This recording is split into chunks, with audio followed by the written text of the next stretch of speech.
2월 14일 화요일 오늘의 말씀은 사무엘상 13장 1절에서 12절의 말씀입니다. 사울이 왕이 될 때에 40세라. 그가 이스라엘을 다스린 지 2년에 이스라엘 사람 3,000명을 택하여 그 중에서 2,000명은 자기와 함께 믹마스와 베델산에 있게 하고 1,000명은 요나단과 함께 베냐민 기브아에 있게 하고 남은 백성은 각기 장막으로 보내니라. 요나단이 게바에 있는 블레셋 사람의 수비대를 치매 블레셋 사람이 이를 들은지라.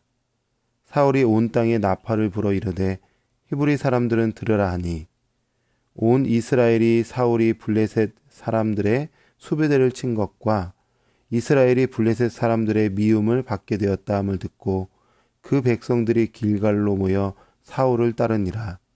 블레셋 사람들이 이스라엘과 싸우려고 모였는데 병거가 3만이요 마병이 6,000명이요 백성은 해변에 모래같이 많더라. 그들이 올라와 벳 아웬 동쪽 믹마스에 진침해 이스라엘 사람들이 위급함을 보고 절박하여 굴과 수풀과 바위 틈과 은밀한 곳과 웅덩이에 숨으며 어떤 히브리 사람들은 요단을 건너 갓과 길르앗 땅으로 가되 사울은 아직 길갈에 있고 그를 따른 모든 백성은 떨더라.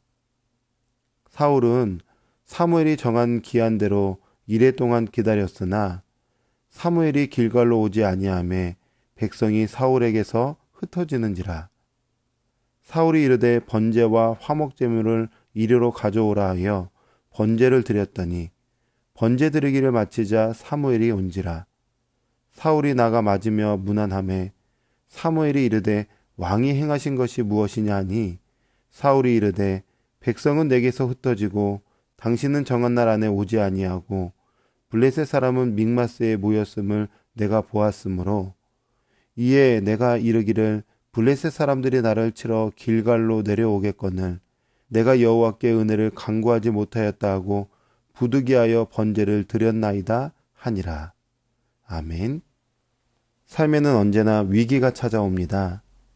위기가 찾아왔을 때에 신자는, 즉 그리스도인들은 어떻게 위기를 극복해 가야 하는가, 해결해야 하는가 참으로 중요하죠.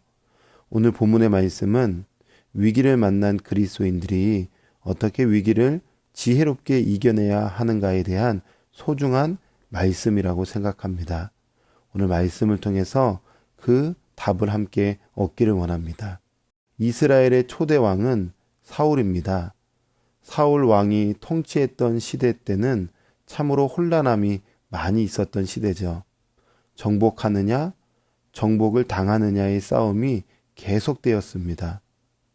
지금 사울 왕이 정복해야 할 대상이 블레셋입니다. 블레셋과의 전쟁을 앞두고 사울은 왕으로서 군사를 모집합니다. 3,000명을 모았습니다. 2,000명은 자기와 함께했고 1,000명은 아들 요나단과 함께하게 되었습니다. 대치한 상황이죠. 그런데 아들 요나단이 그 1,000명을 데리고 블레셋 수비대를 친 것이었어요. 그러자 블레셋이 군사를 모으죠. 충격적이게도 그 인원이 엄청나게 많이 모였습니다. 병거가 3만이고 마병이 6,000명이나 모인 것입니다. 백성이 해변에 모래 같다라고 성경이 표현하고 있습니다. 딱 봐도 싸움이 안 되는 규모였습니다. 이렇게 블레셋의 어마어마한 군사의 수를 보고 이스라엘 백성들뿐만 아니라 사울 왕은 그 숫자 앞에 압도를 당했습니다. 위기를 만난 것입니다.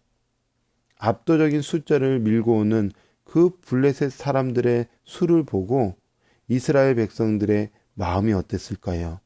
상황이 어땠을까요? 7절과 8절의 말씀에 보니까 이스라엘 사람들이 위급함을 보고 절박하여 굴과 수풀과 바위 틈과 은밀한 곳과 웅덩이에 숨으며 어떤 히브리 사람들은 요단을 건너 갓과 길르앗 땅으로 가되 사울은 아직 길갈에 있고 그를 따른 모든 백성은 떨더라. 아멘. 어떤 상황이죠? 어떤 모습이었죠? 그야말로 혼비백산입니다. 군인들이 굴에 숨고 수풀에 숨고 바위 틈과 은밀한 곳과 웅덩이에 숨기 시작했던 것입니다. 심지어 요단강을 건너서 길르앗 땅까지 도망가는 그런 군인들도 있었습니다. 사울 왕과 즉 리더와 함께함에도 두려워 떨고 있었습니다. 지금 전쟁을 앞두고 큰 위기를 만난 것입니다. 이렇게 위기 앞에서 두 부류의 인생들이 있습니다. 한 부류의 인생은 위기를 끌어안는 사람입니다. 위기를 묵상하고 위기만 바라보는 사람이 있습니다. 그럼 자연스럽게 절망하게 됩니다. 두려움에 떨게 되어 있습니다. 또 한 부류의 인생은 위기를 던져버리는 사람입니다. 누구께 던질까요? 그 위기마저도 아시는 하나님께 던져버립니다. 던지면 하나님께서 반드시 해결해 주시죠. 여러분은 위기를 만났을 때에 위기를 끌어안고 계십니까? 아니면 위기를 하나님께 던져버리고 계십니까? 지금 위기 가운데 있는 사울을 보십시오. 사울은 전쟁을 앞두고 하나님께 제사하기를 원했어요. 그때 사무엘이 7일을 기다리라고 합니다. 7일을 기다리는 동안 군인들이 계속 흩어지기 시작합니다. 사울 왕이 그의 마음이 조급했겠죠. 그래서 어떻게 하나요? 사울 왕이 직접 제사를 드리는 죄를 범하게 됩니다. 여러분, 무엇이 사울의 마음을 그렇게 조급하게 한 걸까요? 무엇이 사울 왕으로 하여금 제사장이 드려야 할 그 제사를 직접 드리는 죄를 범하게 한 걸까요? 시선 때문입니다. 시선. 보이는 것에 사울 왕이 시선을 두니까 주변의 군인들이 흩어져요. 사람들이 벌벌 떨어요. 그러니 그 두려움이 같이 전가되어서 같이 두렵고 같이 벌벌 떨게 됐던 것입니다. 여러분, 11장에 암몬 왕 나하스가 이스라엘을 공격했을 때에 사울 왕, 그 왕은 시선을 어디에 두었을까요? 하나님께 두었습니다. 그때 하나님의 영으로 충만했을 때에 문제가 문제로 보이지 않았습니다. 적이 그렇게 두렵지 않았습니다. 이미 하나님의 영으로 충만하니 하나님의 승리가 나의 것으로 여겨졌던 것입니다. 그 경험을 했던 사람이 사울입니다. 그런데 지금 사울 왕의 모습은 어떻습니까? 그의 시선이 하나님이 아닌 눈앞에 보이는 적, 눈앞에 보이는 환경과 상황을 보니 떨기 시작했고 자기의 방법으로 제사를 드리기 시작했던 것입니다. 믿음의 성도 여러분, 우리도 살면서 참 많은 위기를 만납니다. 현실의 문제를 만나죠. 수많은 문제가 인생 가운데 찾아옵니다. 그의 나라와 그의 의를 구한다 하지만 때로는 재정의 문제, 자녀의 문제, 삶의 여러 문제로 마음이 막 흔들릴 때가 있습니다. 저도 생각해 보니까 오래전 전도사 때 시절이 떠올랐어요. 주님의 길을 걷겠다고 결단하고 그 길을 걷는데 현실의 위기, 문제를 만났던 것입니다. 결혼을 했고 자녀가 있는데 재정이 완전히 바닥을 치게 된 거예요. 기저귀 살 돈도 없고 떨어지고 재정의 위기를 만났을 때에 마음이 막 두렵고 근심과 걱정과 염려가 막 찾아왔던 거예요. 참 놀랍죠. 이런 모든 상황을 하나님께 아뢰기 시작했어요. 기도했습니다. 기도하니까 이런 생각이 밀려와요. 하나님이 모든 걸 아시지. 모든 것을 아시는 하나님이 지금 내 문제도 아시지. 그렇다면 이 모든 것이 하나님의 허락하심 속에 있기에 피할 길도 열어주시고 해결책도 주시는 분이 하나님이시지. 그러면 나는 해야 할 것은 하나님만 의지하면 되지. 하나님만 의지하면 하나님이 해결해 주시지. 이게요, 이 생각이요, 위로부터 부어지니까 더 이상 문제가 문제로 여겨지지 않는 그 놀라운 은혜를 경험했습니다.